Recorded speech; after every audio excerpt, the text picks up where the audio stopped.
गुरु ब्रह्म महिमा अलेख शरण। नमस्कार दर्शक वृंद, आपण मानंकु आजिर राशिफल कार्यक्रम मु एस कुमार स्वागत जनाऊँगी। प्रतिदिन निजर राशिफल जानिबा पाई गुरुकृपा यूट्यूब चैनल को सब्सक्राइब करंतु और पाखरे थिबा बेल आइकन को प्रेस करी ऑल नोटिफिकेशन ऑन करी दियंतु, जहा फଳରେ आमे जेतेबेले वीडियो अपलोड करिवो प्रथमे आपण वीडियो देखि पारिबे। आमर यही वीडियो रे आपण संपूर्ण पंचांग सहित मेष ठारू मीन पर्यंत 12 गोटी राशिर राशिफल विषय रे जानि पारिबे। वीडियो को दयाकरी शेष पर्यंत देखंतु। वीडियोटी भल लागिथिले वीडियो को लाइक करंतु एवं आपणक प्रियजन पाखु शेयर करी जणांतु। एबे आसंतु जानिबा आज दिनर संपूर्ण पंचांग विषय। आज 2026 मसीहा जानुआरी मास 26 तारिख सोमवार, दिल्ली स्वराब्द सन 1433 साल, स्वाधीन भारताब्द 79 वर्ष, महिमाद 198 वर्ष, उत्कल गजपति श्री श्री गजपति दिव्यसिंहदेव महाराजांकर 69 अंक, सौरस्व माघ मास 13 दिन, चांद्रमते माघ शुक्ल पक्ष अष्टमी तिथि संध्या 5 घंटा 23 मिनिट पर्यंत। आजिर सूर्योदय विरजा क्षेत्र को 6 घंटा 25 मिनिट, मकर लग्न 1 दंड 46 लिता गते उदय। आजिर सूर्यास्त विरजा क्षेत्र को 5 घंटा 29 मिनिट, कर्कट लग्न 2 दंड 17 लिता गते अस्त। आज मेष चंद्र 60 दंड, अश्विनी नक्षत्र दिबा 9 घंटा 17 मिनिट पर्यंत, एहा परे दुईजा नक्षत्र। आज जन्मित शिशुर मेष राशि, क्षत्रिय वर्ण देवगण, दिबा 9 घंटा 17 मिनिट गते नरगण। आज मृत व्यक्तिर पुष्कर दोष नाही। निषिद्ध खाद्य आज नड़िया भोजन निषेध अटे। संध्या 5 घंटा 23 मिनिट गते लाउ भोजन निषेध अटे। आजिर अमृत जोग प्रातरु दिबा 8 घंटा 1 मिनिट मध्य, दिबा 11 घंटा 13 मिनिट गते 1 घंटा 31 मिनिट मध्य, संध्या 6 घंटा 19 मिनिट गते रात्रि 8 घंटा 42 मिनिट मध्य एवं रात्रि 11 घंटा 5 मिनिट गते 1 घंटा 29 मिनिट मध्य। आजिर महेंद्र जोग दिबा 10 घंटा 7 मिनिट गते अपराह्न 5 घंटा 29 मिनिट मध्य। आजिर काल बेला दिबा 7 घंटा 55 मिनिट गते 9 घंटा 29 मिनिट मध्य। आजिर 12 बेला अपराह्न 3 घंटा 50 मिनिट गते 3 घंटा 53 मिनिट मध्य। आजिर काल रात्रि रात्रि 9 घंटा 40 मिनिट गते 11 घंटा 15 मिनिट मध्य। आजिर राहु काल सकाळ 7 घंटा 30 मिनिट ठारू पूर्वाह्न 9 घंटा मध्य।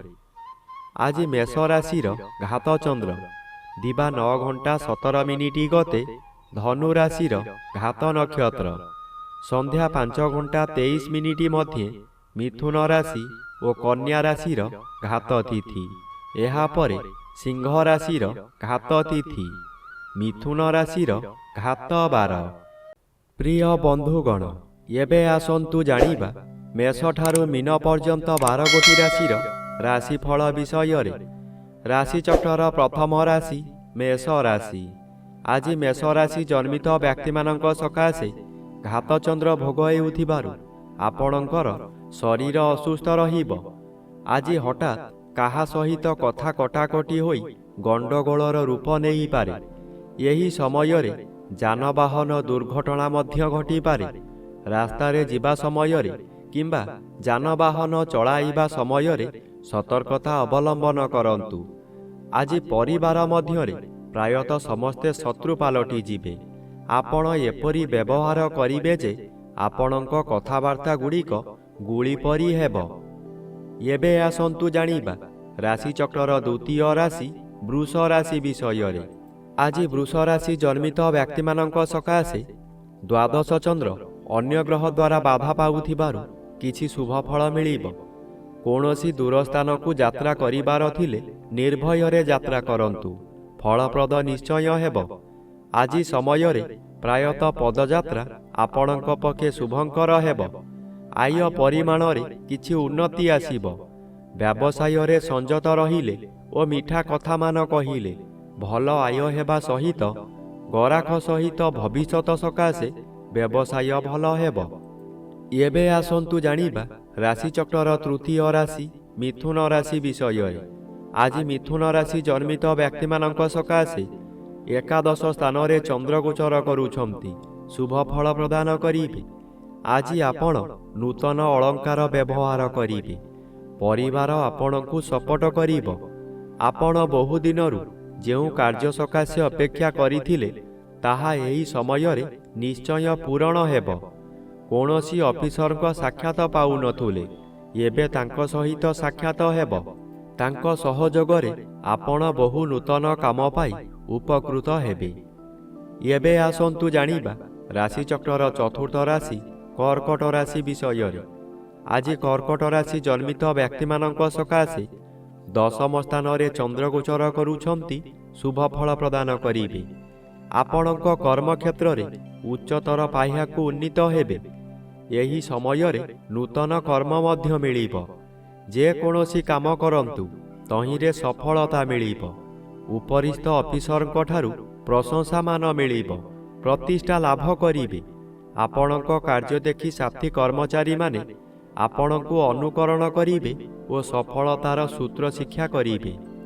ଏବେ ଆସନ୍ତୁ ଜାଣିବା ରାଶିଚକ୍ରର ପଞ୍ଚମ ରାଶି ସିଂହ ରାଶି ବିଷୟରେ। ଆଜି ସିଂହ ରାଶି ଜନ୍ମିତ ବ୍ୟକ୍ତିମାନଙ୍କ ସକାଶେ ନବମ ସ୍ଥାନରେ ଚନ୍ଦ୍ର ଓ ଷଷ୍ଠ ସ୍ଥାନରେ ରବି ଗୋଚର କରୁଛନ୍ତି, ଶୁଭ ଫଳ ପ୍ରଦାନ କରିବେ। ଆପଣ ଯେଉଁ କାର୍ଯ୍ୟ କରିବାକୁ ଚାହିଁବେ ତହିଁରେ ସଫଳତା ମିଳିବ। ବିଶେଷ କରି ଏହି ସମୟରେ ଜନମଙ୍ଗଳ କାର୍ଯ୍ୟକ୍ରମରେ ଯୋଗ ଦେଇପାରନ୍ତି। ଜନହିତକର କାର୍ଯ୍ୟ କରି ଉଚ୍ଚ ପ୍ରଶଂସା ପାଇବେ। ଚତୁର୍ଦିଗରୁ ସମ୍ମାନ ମିଳିବ। ଖୁସିରେ ଦିନ କାଟିବେ। ଏହି ସମୟରେ ଭାଗ୍ୟରେ ପରିବର୍ତ୍ତନ ହୋଇଯିବ। ଏବେ ଆସନ୍ତୁ ଜାଣିବା ରାଶିଚକ୍ରର ଷଷ୍ଠ ରାଶି କନ୍ୟା ରାଶି ବିଷୟରେ।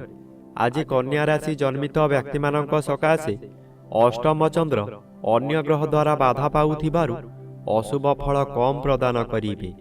ଘାତ ତିଥି ଅଶୁଭକୁ ବୃଦ୍ଧି କରାଇବ। ବନ୍ଧୁ ବିବାଦ ସ୍ଥଗିତ ରହିପାରେ। ଯାହା ଅଧିକ କ୍ଷତି ହେବାର ଥିବ ସେଠାରେ ଅଳ୍ପରେ କ୍ଷୟକ୍ଷତି ହେବ। କୌଣସି ଦୈବୀ ଶକ୍ତି ଆପଣଙ୍କୁ ସାହାଯ୍ୟ କରିବ। ତଥାପି ଦୁର୍ଘଟଣାକୁ ଏଡ଼ାଇ ଦେଇ ହେବ ନାହିଁ। ତାହା ଶାରୀରିକ ହେଉ କିମ୍ବା ମାନସିକ ହେଉ। ଆଜି ପ୍ରଭୁପାଦରେ ମନୋନିବେଶ କଲେ ରକ୍ଷା ମିଳିବ।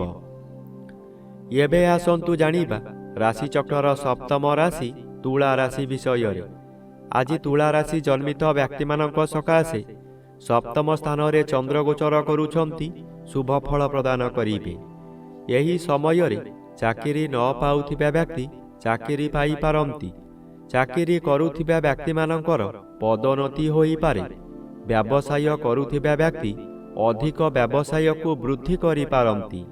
ଉତ୍ତମ ରୂପେ ବ୍ୟବସାୟ ଚାଲିବ। ଆଶାଠାରୁ ଅଧିକ ଲାଭ କରିବେ। ଆଜି ପରିବାରକୁ ନୂତନ ବନ୍ଧୁ ଆସିପାରନ୍ତି। ଅବିବାହିତ ମାନଙ୍କର ବିବାହ ପ୍ରସ୍ତାବ ଆସିପାରେ। ଏବେ ଆସନ୍ତୁ ଜାଣିବା ରାଶିଚକ୍ରର ଅଷ୍ଟମ ରାଶି ବିଛା ରାଶି ବିଷୟରେ। ଆଜି ବିଛା ରାଶି ଜନ୍ମିତ ବ୍ୟକ୍ତିମାନଙ୍କ ସକାଶେ ଷଷ୍ଠ ସ୍ଥାନରେ ଚନ୍ଦ୍ର ଓ ତୃତୀୟ ସ୍ଥାନରେ ରବି ଗୋଚର କରୁଥିବାରୁ ଶୁଭ ଫଳ ପ୍ରଦାନ କରିବେ। ଆଜି ଆପଣଙ୍କ ପରିବାର ମଧ୍ୟରେ ହସ ଖୁସିର ଉତ୍ତମ ବାତାବରଣ ଖେଳିଯିବ। ବିଗତ ଦିନମାନଙ୍କରେ ଆପଣ ପ୍ରତ୍ୟେକ କାର୍ଯ୍ୟରେ ଫେଲ୍ ମାରିଥିଲେ। ଏବେ ଯେଉଁ କାର୍ଯ୍ୟ କରିବାକୁ ଆଗ୍ରହ ପ୍ରକାଶ କରିବେ ତହିଁରେ ସଫଳତା ନିଶ୍ଚୟ ମିଳିବ। ଷଷ୍ଠ ଚନ୍ଦ୍ର ଆର୍ଥିକ ଦୃଷ୍ଟିରେ ଉନ୍ନତି ଆଣେ। ଆପଣ ଯେଉଁ ବ୍ୟବସାୟ କରୁଛନ୍ତି ତହିଁରେ ଆଶାଠାରୁ ଅଧିକ ଆୟ କରିବେ।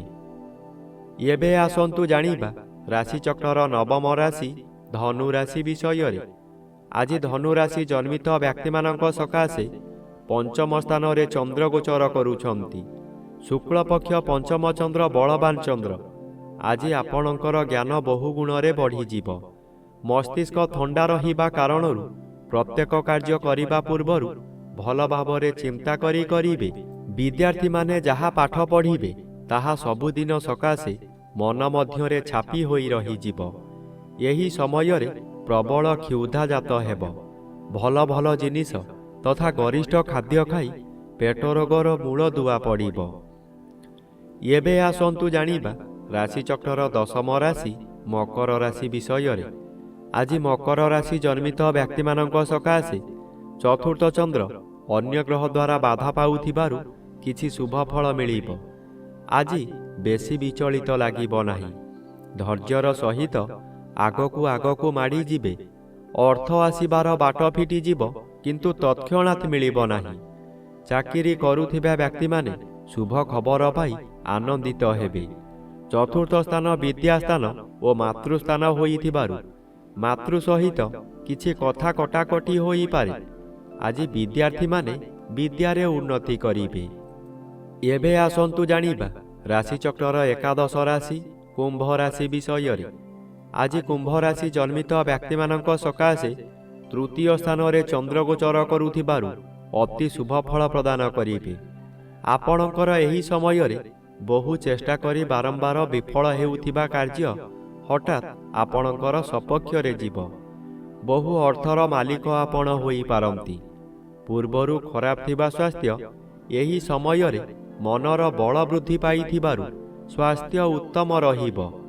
ବନ୍ଧୁବାନ୍ଧବ ଆପଣଙ୍କର ପ୍ରଶଂସା ଗାନ କରିବେ। ଆଜି ଉପରିସ୍ଥ ଅଫିସର ଆପଣଙ୍କ କାର୍ଯ୍ୟ ଦେଖି ଆପଣଙ୍କୁ ପୁରସ୍କୃତ କରିପାରନ୍ତି। ଏବେ ଆସନ୍ତୁ ଜାଣିବା ରାଶିଚକ୍ରର ଦ୍ୱାଦଶ ବା ଶେଷ ରାଶି ମୀନ ରାଶି ବିଷୟରେ।